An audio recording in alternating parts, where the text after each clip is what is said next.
জানেন তো, মীরা তার চরম শত্রুকেও একদিন ক্ষমা করে দেয়, কিন্তু তার প্রেগনেন্সির সময় যে তাকে একটু কষ্ট দিয়েছে তাকে কোনোদিন ক্ষমা করে না। প্রেগনেন্ট অবস্থায় কে তাকে কাঁচা আম ভর্তা মাখিয়ে খেয়েছে, কে তাকে মাথায় তেল দিয়ে দিয়েছে, কে তাকে একটু সেবা যত্ন করেছে, তা আজীবন তারা মনে রাখবে।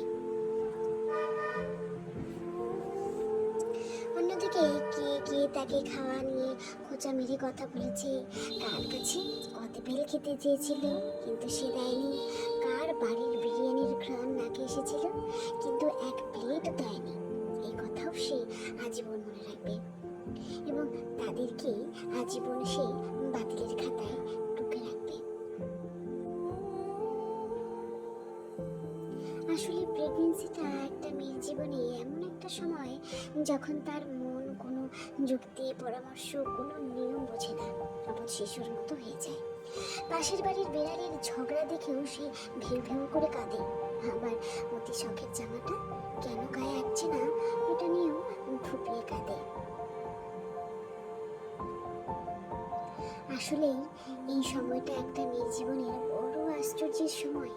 দেখবেন এই 9 মাসের ঘটনা সে যদি 90 বছর বেঁচে থাকে তাও এনিয়ে বিনিয়ে বলবে, আলামিনের বাপ বেটে থাকতে কত যে ডিমওয়ালা কই মাছ খাইয়ে মন চাইছে কেউ এনে দেয়নি।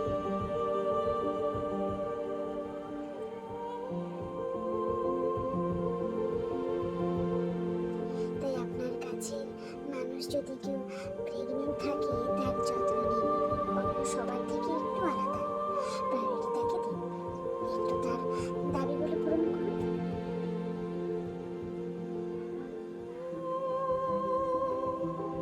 তার স্বামী হলে এই 9 মাসের জন্য মানসিকভাবে প্রস্তুতি নিন।